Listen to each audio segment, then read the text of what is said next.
Hello, আসসালামু আলাইকুম guys, কেমন আছেন আপনারা? আশা করি খুবই ভালো আছেন। আমি আল্লাহর রহমতে অনেকটাই ভালো আছি।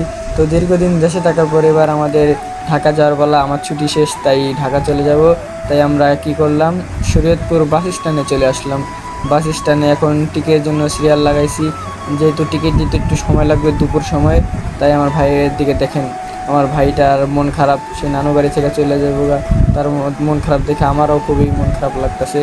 যাই হোক, ও পিচ্ছি মানুষ, মন খারাপ লাগতে পারে। এখন দেখেন আমাদের বাসটা, এই মাঝের বাসটা হচ্ছে আমাদের, আর ওই কর্নারের সিটটায় আমরা বসবো আর কি। তো দেখেন এখানে কত মানুষজন।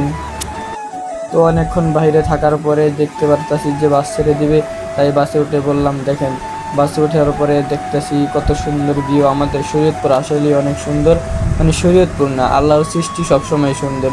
যেদিকে তাকাবেন সেদিকেই সুন্দর, শুধু আপনাকে প্রকৃতিটা অনুভব করতে হবে। অনেকক্ষণ বাসে বসে থাকার পর আমার তো শরীর আর ভালো লাগছে না, আমি ক্লান্ত। দেখেন গাইস, আমার চেহারাটা দেখেন, চেহারা দেখলেই বুঝতে পারবেন আমি কতটা টায়ার্ড। অনেক খারাপ লাগতেছে, বাসে দিকে অনেকক্ষণ বসে আছি, অনেক খারাপ লাগতেছে, কি বলবো, মাথা মাথা ঝিমঝিম করতেছে। তো এইভাবেই অনেকক্ষণ বসে থাকার পর আমরা এসে বসি পদ্মা সেতুর অতি নিকটে। আর ওই যে দেখা যাচ্ছে পদ্মা সেতুর রেলপথ, আর এই রেলপথের সুবিধাটাই আমরা শরীয়তপুরের মানুষ কিছুতেই পেলাম না। শরীয়তপুরের উপর দিয়ে পদ্মা সেতু গেল, কিন্তু আমরা রেলপথের সুবিধাটা পেলাম না। জনাব তারেক রহমানকে আমি দৃষ্টি আকর্ষণ করে বলছি, আপনাদেরকে কিছুদিন সময় দেওয়া হচ্ছে। আমরা ইয়াং জেনারেশন পোলাবানরা আপনাকে কিছুদিন সময় দিলাম, এর মধ্যে আমাদের শরীয়তপুরের মানুষকে এই রেলপথের সুবিধাটা দিবেন, নাহলে আপনার খবর আছে, মাথায় সেভ কর। তো অনেকক্ষণ কথা বলতে বলতে আইসা বললাম পদ্মা সেতুর টোল প্লাজায়। এই তো দেখা যাচ্ছে পদ্মা সেতুর টোল প্লাজা।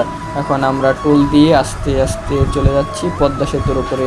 আলহামদুলিল্লাহ, পদ্মা সেতুতে উঠতে উঠতে দেখেন কত সুন্দর ভিউ আপনাদেরকে দেখাবো। দেখেন কত সুন্দর রাস্তা পদ্মা সেতুর, হ্যাঁ, কিন্তু এই রাস্তার কিছু ছিটে ফেটাও আমরা পেলাম না। আমাদের ওখান দিয়ে অনেক রাস্তা খারাপ, যাই হোক ওইসব আর বলবো না। তো দেখেন আশেপাশের দৃশ্য অনেক সুন্দর।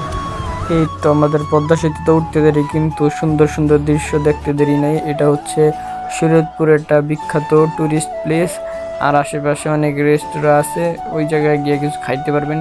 কিন্তু এসব দেখে লাভ কি, আমাদের শরীয়তপুরের রাস্তাঘাট তো ভালো না।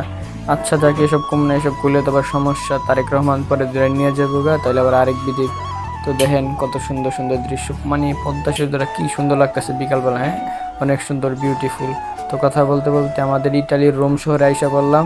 দেখছেন এটা হলো ইতালির রোম শহর, মানে আমাদের হাসনাবাদ। তো বাসের থেকে নামে আমার আব্বু একটা অটো নিল, এই অটোতে করে আমরা এখন বাসা যাবো। তো আপনার সবাই ভালো থাকবেন, আসসালামু আলাইকুম।